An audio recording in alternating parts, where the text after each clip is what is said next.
Yang juru selamatnya yang memberikan kehidupannya ada Yesus Kristus. Kasihilah sesamamu manusia seperti engkau mengasihi dirimu sendiri.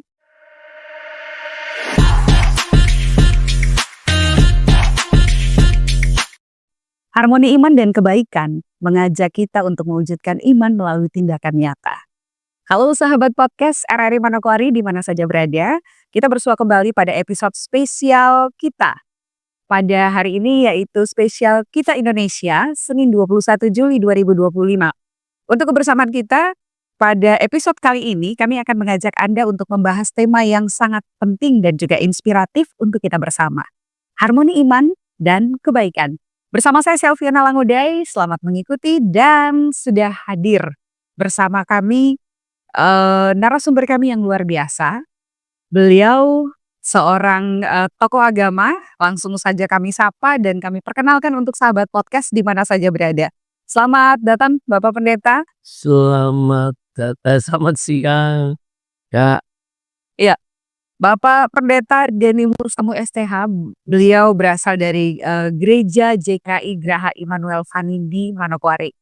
Iya, kalau sahabat podcast biasanya mengikuti podcast kami mungkin beberapa sen sudah ada ya Pak Pendeta ya? Judul sudah ada. Sudah ada. Jadi wajah seperti beliau sudah tidak asing lagi. Jangan bosan ya. Iya, Pak Pendeta, kita berbicara terkait dengan harmoni iman dan kebaikan. Tentunya ini mesti berakselerasi dalam kehidupan kekristenan kita begitu ya. Bagaimana kita memaknai hal ini sehingga dalam tindakan nyata kita sebagai orang Kristen itu bisa dapat kita aplikasikan dengan baik. Iya. Berbicara tentang iman ya. Iya. Iya. Yang jelas begini ya. Namanya beriman berarti kita punya satu keyakinan kepada sosok yang kita percaya. Dalam hal ini kalau secara iman Kristen kita percaya kepada Yesus Kristus sebagai Tuhan dan Juru Selamat. Karena dialah yang dia yang berkuasa, berdaulat di surga dan di bumi. Untuk itu sebagai orang-orang yang percaya kita beriman kepadanya dan kita mengikuti ajaran petunjuk jalan-jalan hidupnya karena dia berkata akulah jalan dan kebenaran dan hidup. Iya. Nah kalau kita nggak beriman kepada dia nanti kita bingung cari gimana. Ini konteks kehidupan kekristenan yang sebenarnya gitu. Iya, jadi kalau kamu memang maksudnya kamu dalam arti umum ya, kamu beriman berarti kamu harus melakukan apa yang sesuai dengan imanmu. Artinya begini, sekarang saya bilang saya orang Kristen begini ya. Saya Kristen, iman saya iman Kristen. Nah, iman Kristen itu dasarnya adalah firman Tuhan yang juru selamatnya yang memberikan kehidupannya ada Yesus Kristus. Nah, bagaimana kamu mengekspresikan imanmu itu seperti Tuhan yang kamu sembah. Tuhan kita kasih. Ya. Ya. Tiada kasih selain kasih dari Allah. Dia bilang, kasihlah Tuhan Allahmu dengan segenap hatimu, dengan segenap jiwamu, dengan segenap budimu, dengan segenap kekuatanmu ya. Dan hukum yang kedua yang sama dengan itu. Jadi kalau kau bilang kau kasihi Tuhan, kau juga harus kasih manusia. Karena firman Tuhan bilang hukum yang kedua yang sama dengan itu berarti kan selaras. Ya toh? Iya. Ya. Hukum yang kedua yang sama dengan itu yaitu kasihilah sesamamu manusia seperti engkau mengasihi dirimu sendiri. Bagaimana kau bilang kau mengasihi Tuhan padahal kau nyakitin istrimu? Wah, bagaimana kau mengasihi Tuhan, teman kerjamu selalu kau bully? Betul misalnya. Oke, jadi ini hubungan iman dan kehidupan kita sehari-hari.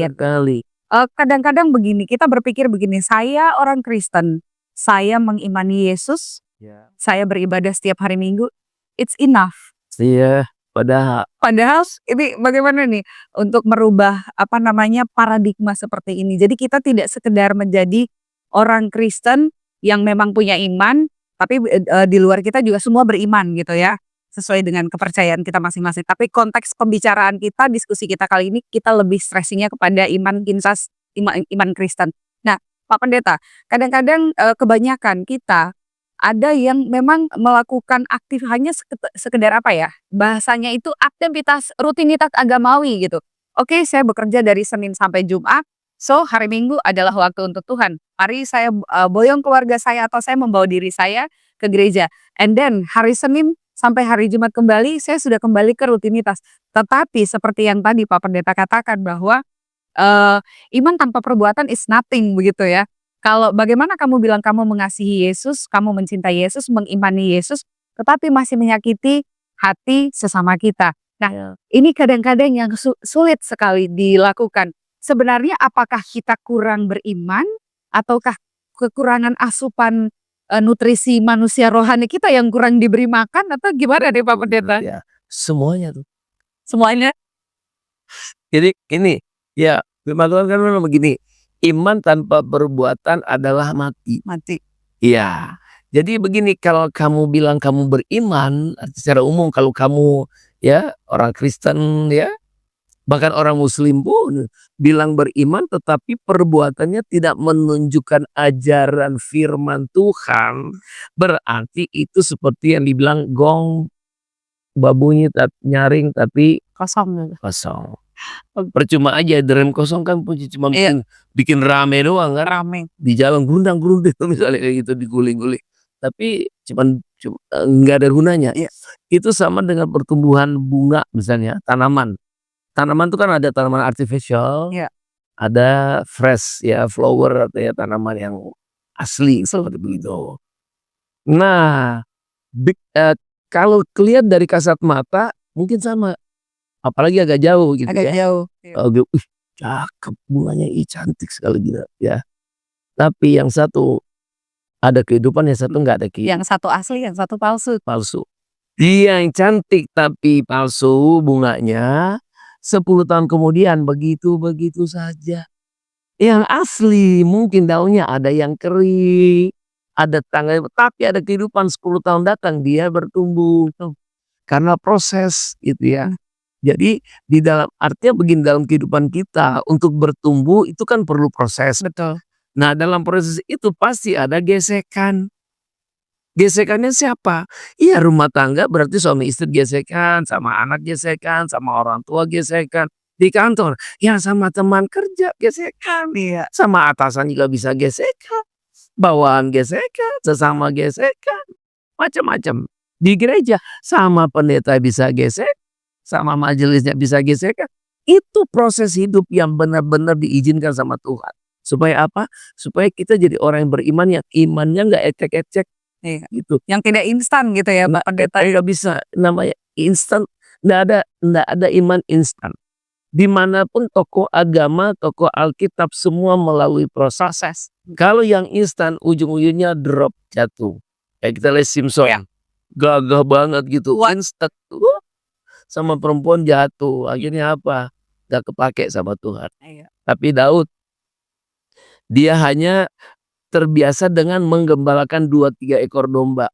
Dicuekin lagi sama kakak. Iya. Anak bungsu lagi. Tapi waktu mau waktu Tuhan mau cari raja ya untuk untuk menggantikan Saul, itu Samuel datang. Ternyata Daud lah yang dipilih dan dia dapat mengalahkan Goliat. Iya. Karena apa? Imannya. Kenapa? Terbiasa dibentuk. Di mana dibentuk? Di hutan. Dengan apa? Menghadapi singa yang mau menerkam domba-dombanya. Dia jaga sekali. Itu proses sama dengan kita. Kita lagi kerja, perasaan kita kerja udah baik nih ya. Ternyata kita diterkam sama atasan, sama teman kita. Ada yang jelekin kita, ada yang istilah apa? Nusuk dari belakang. Udah itu pokoknya itu namanya proses. Kalau kita imannya teguh, kita nggak bakalan balas. Betul. Karena waktu kita balas berarti kita sudah ambil bagian kita. Tuhan sudah selesai. Karena apa? Kan kamu udah balas. Coba kamu biarin nanti saya balas. Nanti kayak saya cut karirnya dia, karirnya kamu yang saya angkat karena kamu anak saya, kamu anak Tuhan, kamu beriman. Jadi saya angkat kamu. Tapi kamu balas, kamu udah maki-maki dia segala, ya udah berarti saya udah enggak lagi. Bagianmu kan sudah kamu selesaikan. Selesai. Akhirnya begitu-begitu aja hidupnya sama-sama. Maki banti maki. marah ganti marah. Nah, padahal misalnya, ampunilah orang yang bersalah kepadamu. Itu iman yang hidup, tidak gampang tersinggung, tidak gampang mencap-mencap, bahkan ada yang bikin tersinggung dia bilang, "Terima kasih Tuhan, dia bikin saya tersinggung, bukan saya yang bikin dia tersinggung." Srek, dia jelekin saya, puji Tuhan, bukan saya yang jelekin dia. Iya. Artinya ketika kita melakukan hal tersebut secara tidak langsung, kehidupan kita juga sudah menjadi sebuah surat terbuka begitu Surat ya, terbuka, artinya hidup kita berdampak berdampak positif, gitu ya. Oke, ini berdampak kan ada kadang-kadang negatif. heeh, kadang-kadang kan ini yang menjadi sebuah tantangan nih, Pak Pendeta. Sometimes orang bilang, "Ah, saya juga kan manusia nih." Kebalas dikit-dikit boleh, tetapi secara konteks kehidupan kekristenan yang sesungguhnya, seperti yang tadi Pak Pendeta sudah katakan, itu kalau tidak kita mulai dari diri kita dan ini tentunya membutuhkan asupan nutrisi rohani yang Firman, harus yang betul-betul powerful ya. betul sekali. Apa artinya begini, kalau kamu memang siap untuk berubah, buka kapasitas hatimu seluas samudra atau bahkan lebih luas dari samudra dan dunia ini gitu ya Pak Pendeta ya. Dan izinkan firman itu membantaimu. Nah ini yang kadang-kadang sulit. Kadang-kadang kita ke gereja, kita terima firman. Tapi kok dalam hati gini, ini kayaknya Pak Pendeta Mustamu nyinggung saya deh. Nyinggung gue deh, nyinggung aku gitu. Wah besok pindah gereja deh. Nah sikap-sikap hidup seperti ini yang mungkin pada kesempatan ini karena kalau kita berbicara harmoni, iman dan kebaikan artinya ada sebuah akselerasi begitu ya terjadi ya sehingga bukan hanya sebuah kebangunan rohani yang kita dapat secara jemaat, secara community, tetapi manusia rohani kita, spiritual kita secara pribadi juga betul-betul kita persiapkan. Nah, ini mungkin Bapak Pendeta bisa sedikit memberikan pencerahan untuk kita bagaimana kita bisa membuka kapasitas rohani kita seluas seluas mungkin begitu sehingga kedaulatan Tuhan itu turun atas kita. Jadi seperti yang tadi Pak Pendeta katakan, jangan ambil bagianmu karena, penghakiman, kedaulatan itu semua otoritas Tuhan. Otoritas Tuhan.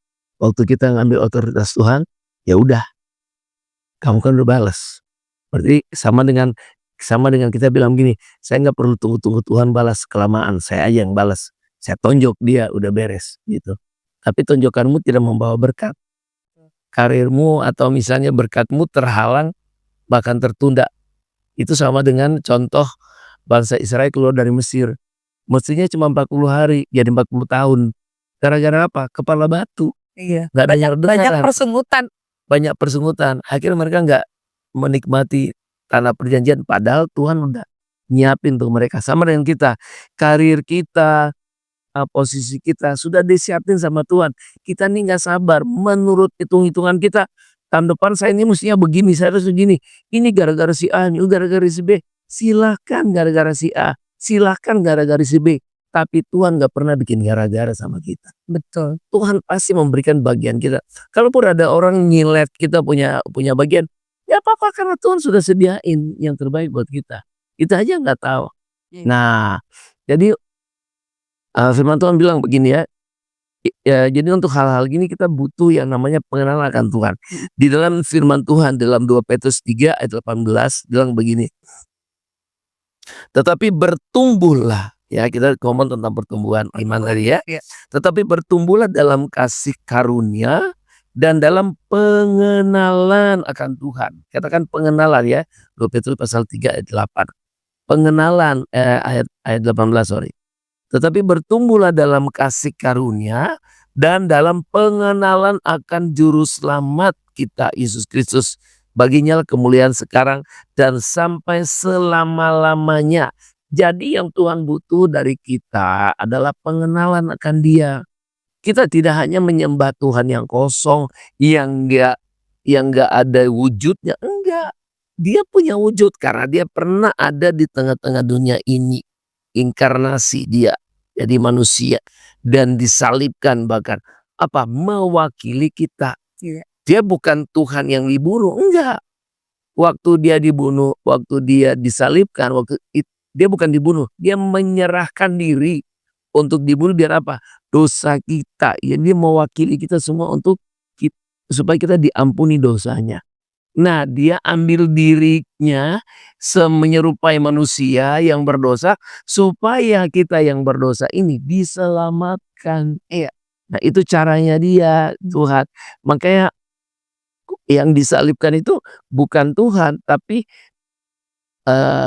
penjelmaan atau inkarnasi Allah menjadi manusia, kemudian dia menyerahkan dirinya untuk disalib untuk menyelamatkan manusia. Setelah itu dia kembali lagi dengan kemuliaannya Tuhan, gitu. Jadi bukan Tuhan Yesus yang disalib, Yesus yang disalib sebagai manusia. Sebagai manusia. Kemudian dia naik lagi ke surga, dia bangkit kan seperti itu.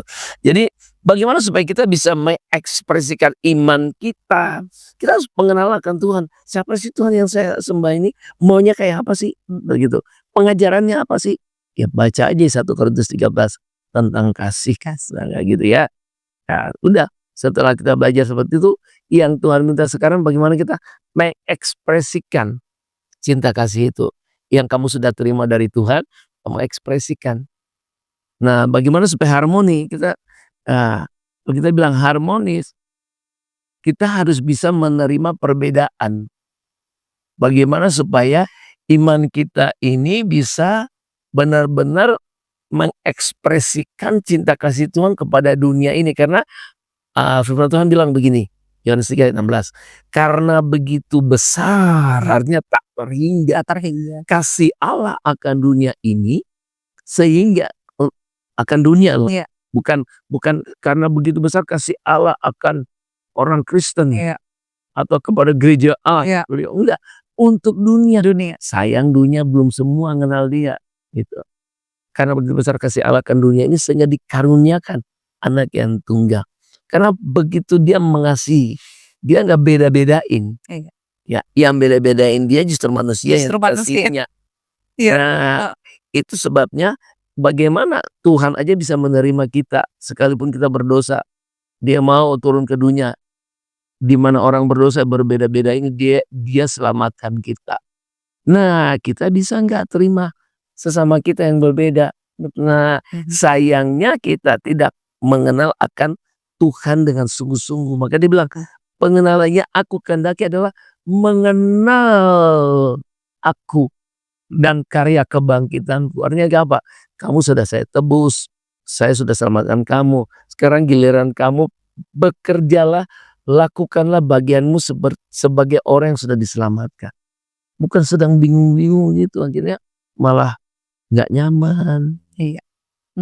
Cari-cari identitas, kan repot kayak begitu. Tapi kalau kamu sudah punya identitas, sudah punya istilahnya kamu sudah dikasih tiket masuk surga. Tinggal tiket itu kamu simpan, kamu pakai tepat pada waktunya. Iya. Jam masuk baru masuk, jangan paksa masuk. Bener. Oke, Pak Pendeta, ini kami ingin mendengarkan pandangan dari perspektif Pak Pendeta sendiri ketika kita berbicara peran gereja dalam membangun dan memperkuat harmoni iman dan kebaikan di tengah masyarakat kita. Iya. Jadi firman Tuhan bilang begini. Di mana ada 2-3 orang berkumpul dalam namaku, aku hadir. 2-3 orang itu bisa berbicara tentang orang yang seiman, bisa juga orang tidak seiman. Tapi di mana kamu berbicara tentang kemuliaan Tuhan, dia hadir. Dan dia memberikan pengertian hikmat kepada setiap orang yang sedang berbicara untuk keselamatan, untuk menjadi berkat untuk bagi orang lain.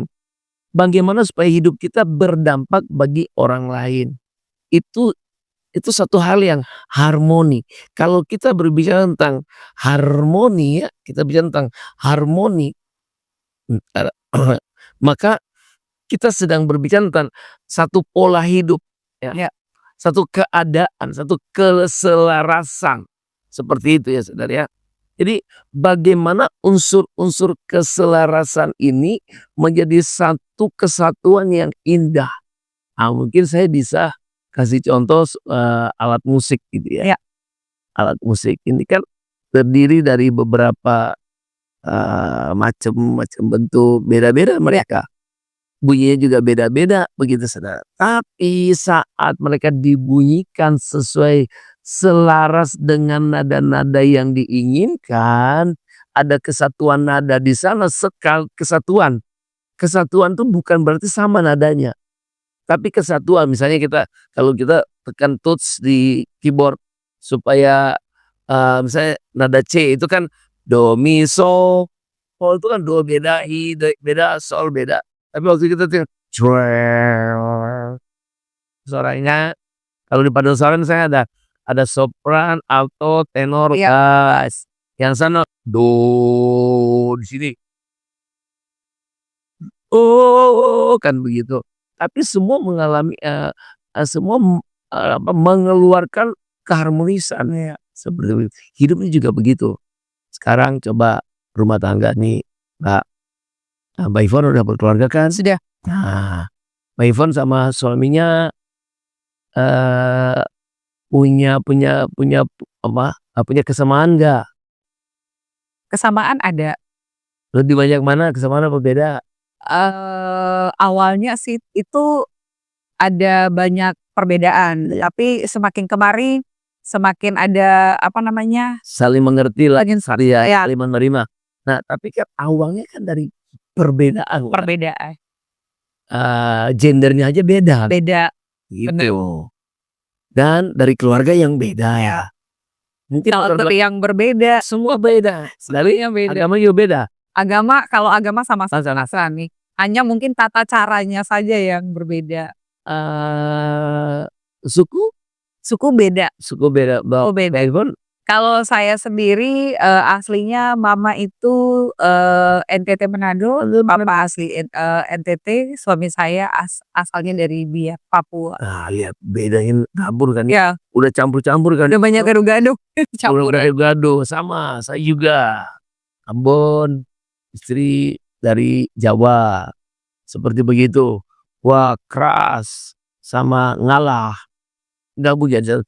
Berbeda kita, nggak ada yang sama. Muka juga beda, kelakuan beda, latar belakang beda, mungkin pendidikan juga beda, kesukaannya juga beda, semuanya beda-beda beda-beda. Tapi dipersatukan waktu kita ikat janji di hadapan Tuhan.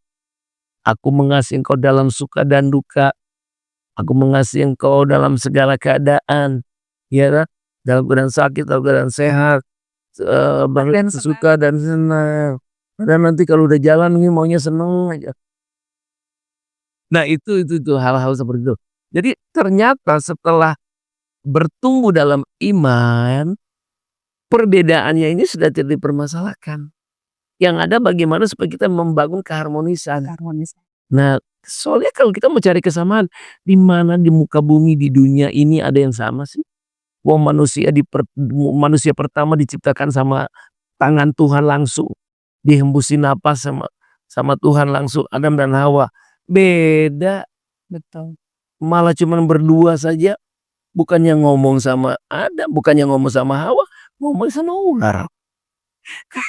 Ya. Nah, ini yang merusak keharmonisan di situ. Coba kalau dia ngomong, "Papa, dikasih buah, menurut papa gimana?"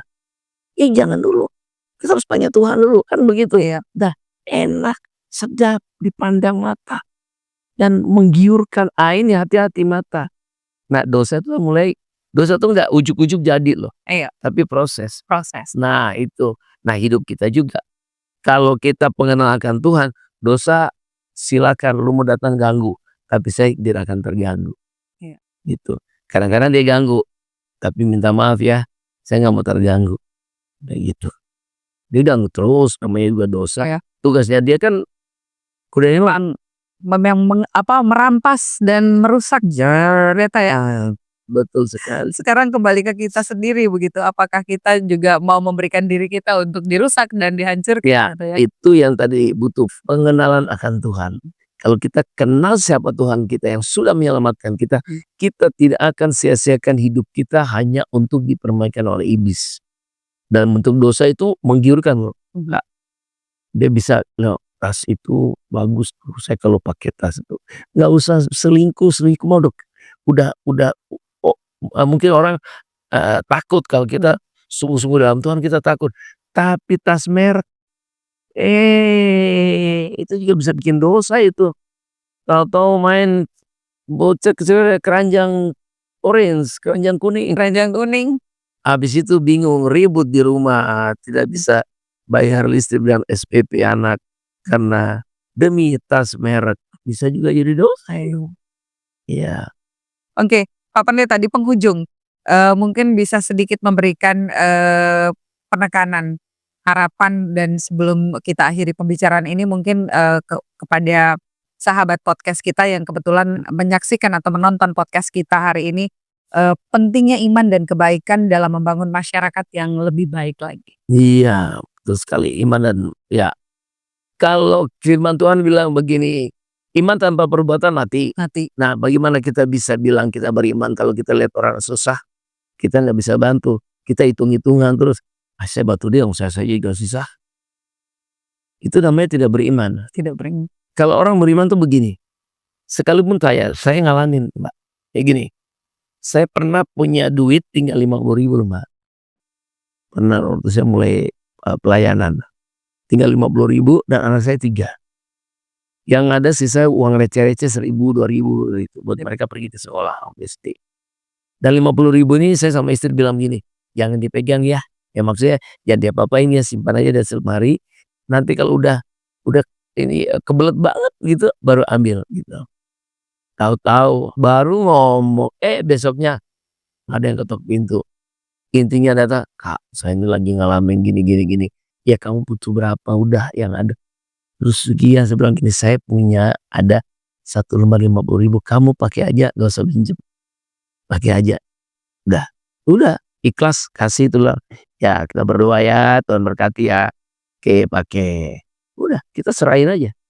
Kan hidup kita dipelihara Tuhan, bukan dipelihara sama uang 5.000, 50.000 itu. Coba kalau saya pertahankan, 3 hari kemudian saya nggak dapat lipat kali ganda itu. 3 hari kemudian, nggak usah pakai tunggu 3 bulan, 3 tahun.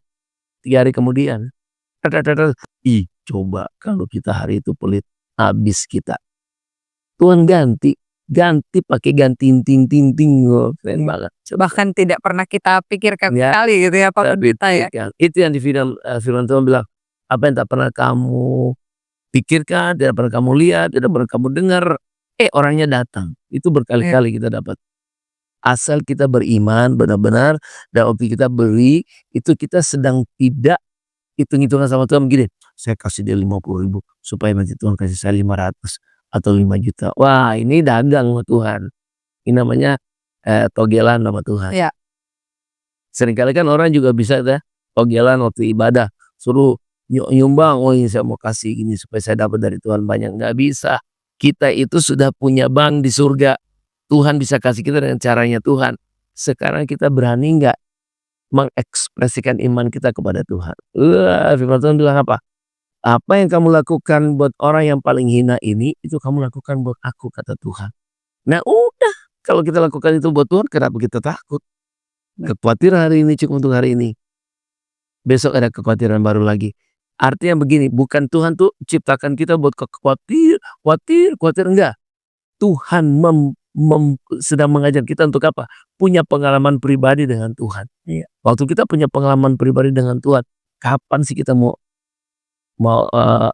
khawatir lagi, mau ragu-ragu lagi? Kita punya Tuhan yang punya bumi dan surga kok. Oke. Baik Pak Pendeta, terima kasih untuk perbincangan yang super ini dan sangat inspiratif. Haleluya. Sehingga dapat membangun kesadaran kita. Seperti yang sudah Pak Pendeta Denny Mustamu katakan bahwa iman tanpa perbuatan adalah mati. So, kalau hari ini kamu masih berpikir ketika Anda memberi atau kita memberi atau kita berbagi kasih, tetapi kita masih mengharapkan kembali, jangan pernah berharap hidupmu akan diberkati. Oke. Harmoni iman dan kebaikan. Sebagai orang percaya, ini merupakan sebuah fondasi sikap hidup yang harus kita miliki sehingga dapat menciptakan masyarakat yang lebih damai, adil dan penuh kasih tentunya. Kenapa? Karena setiap kita akan berperan aktif membangun kebaikan bersama. Saya Selviana Langudai, terima kasih untuk kebersamaan Anda dan sampai berjumpa kembali pada podcast episode selanjutnya.